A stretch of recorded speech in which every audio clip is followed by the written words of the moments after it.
Planning Commission.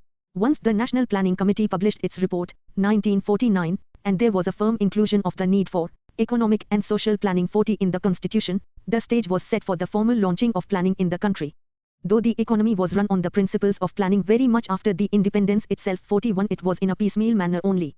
For formal planning to begin, for the whole economy at the national level, there was a need for a permanent expert body which could take over the responsibility of the whole gamut of planning, i.e., plan formation, resource aspects, implementation and review, as planning is a technical 42 matter. Thus, in March 38 the preamble was declared by the Supreme Court as an integral part of the Constitution, and any amendments amounting to a change in its meaning and spirit amounted to the violation of the basic feature of the Constitution. Keshwanan Bharti, 1973 and S.R. Bomai, 1994 cases. This further magnified the objectives and role of planning in India. 39 As the different articles of the directive principles got interpreted being complementary parts of the fundamental rights, their enforcement became obligatory for the governments in coming times, still broadening the objectives of planning in the country.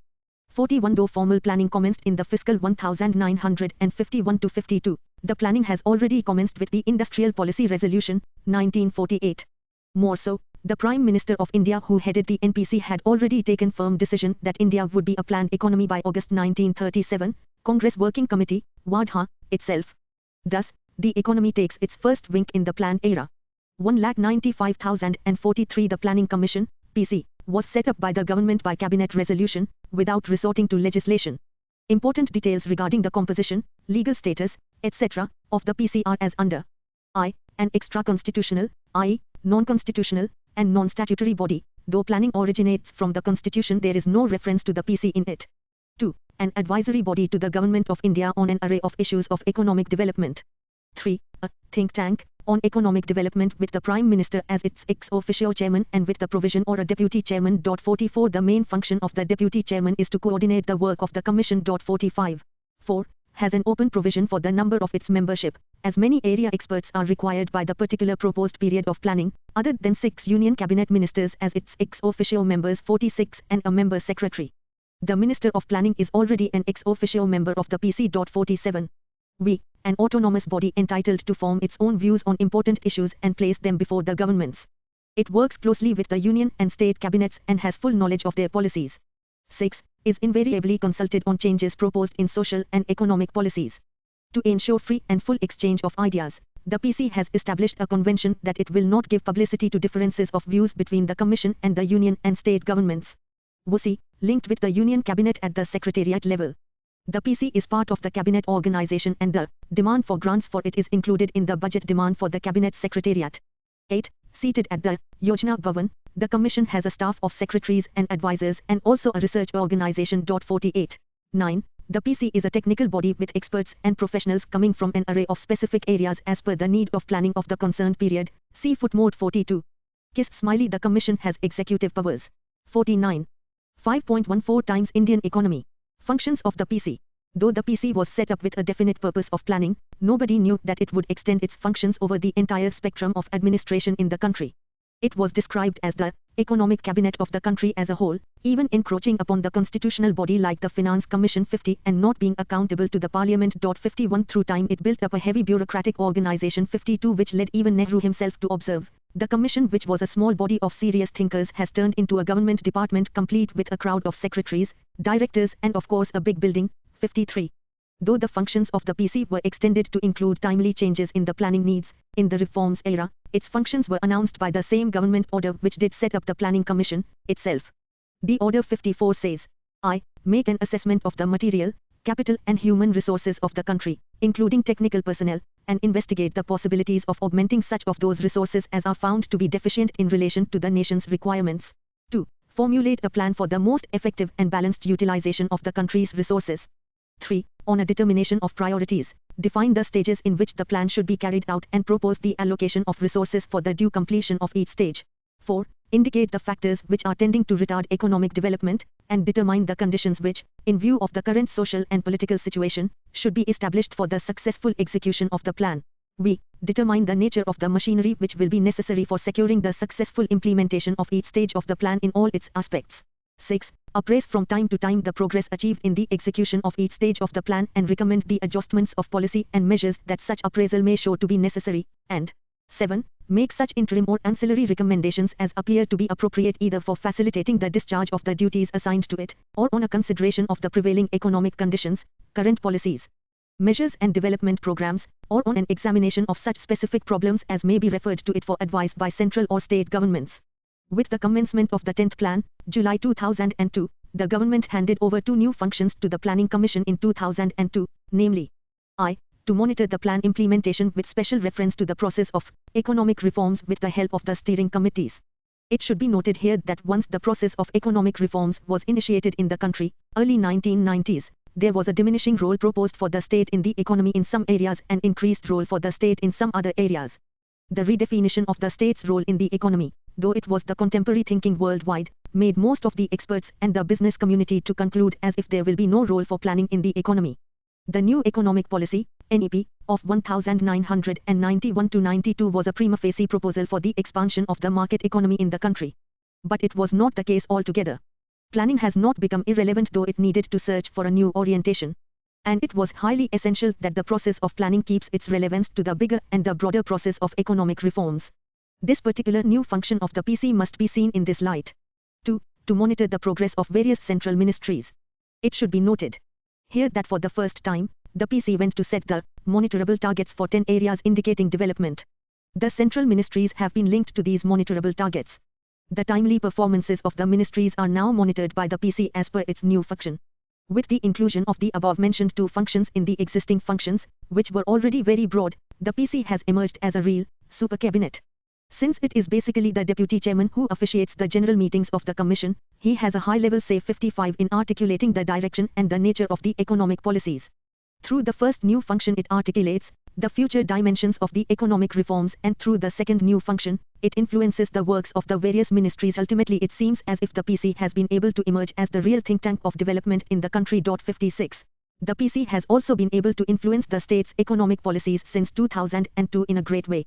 Though the PC today does not make the state plans 57, it is able to influence the overall economic policies of the states.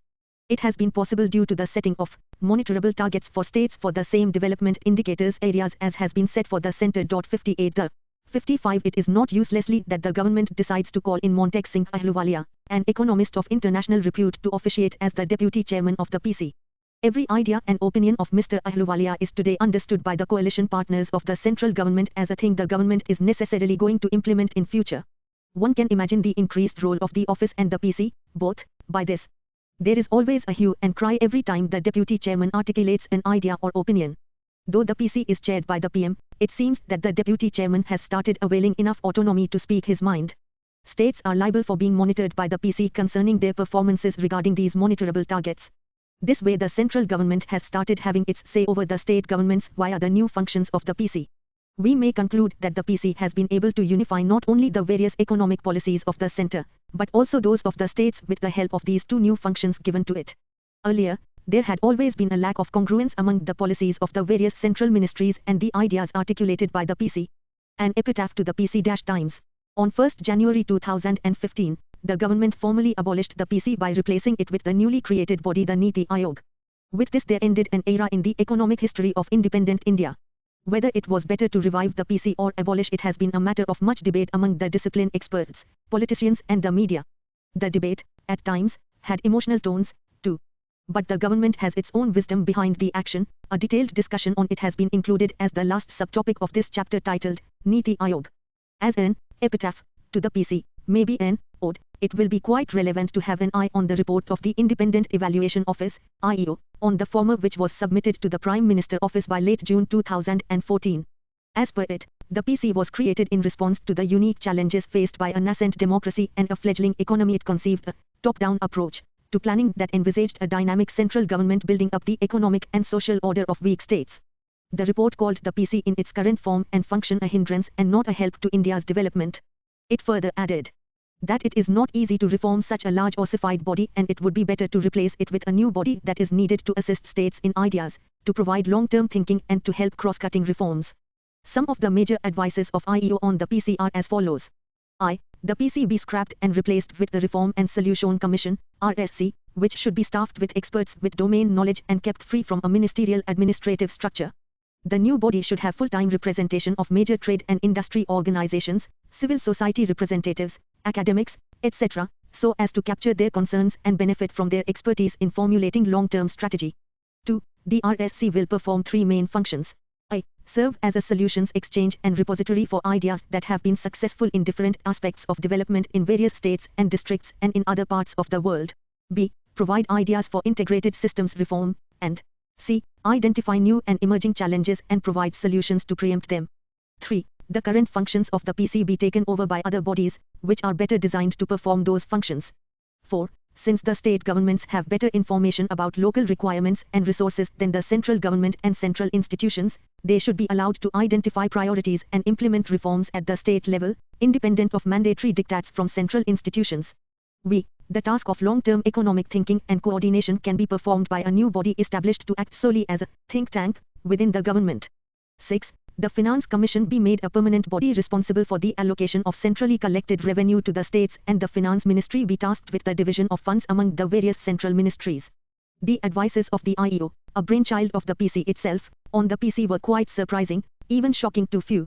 Whether the new body replacing the PC will be a betterment over the latter and will be able to carve out its desired aims is a matter to be evaluated and analyzed in future. Meanwhile, we can visibly find some of the advices of the IEO resonating in the newly created body, the Niti Aayog, the replacement for the PC. Note, while a detailed literature has been included on the Niti Aayog in this edition, as the last subtopic, the literature on the PC has been left unchanged for the ease of understanding and comparative purpose. National Development Council. The National Development Council, NDC, was set up on 6 August 1952 by a Resolution 59 issued from the Cabinet Secretariat. The first plan recommended its formation with a very concise and suitable observation, 60. In a country of the size of India, where the states have under the constitution full autonomy within their own sphere of duties, it is necessary to have a forum such as a National Development Council at which, from time to time, the Prime Minister of India and the Chief Ministers of the states can review the working of the plan and of its various aspects. There were some strong reasons why the NDC was set up, which may be seen as follows. I. The central plans were to be launched in the states and the UTs with the participation of the state-level personnel. The Planning Commission was not provided with its own implementation staff, though the PC was given the responsibility of plan implementation, for this purpose. Therefore, the consent and cooperation of these federal units was a must. 2. Economic planning as a concept had its origin in the centralized system, i.e., Soviet Union. For India, to democratize decentralize the very process of planning was not a lesser task challenged than promoting development itself. Indian planning is rightly said to be a process of trial and error in striking a balance between liberty and progress, central control and private initiative, and national planning with local authority. 61. The setting up of the NDC can be considered as the step in India towards decentralized planning. 3. In the constitutional design of the federal rigidities, it was necessary to provide the whole planning process a unified outlook. The NDC serves the purpose of diluting the autonomous and rigid federal units of the Union of India. 62. 5.18 times Indian economy.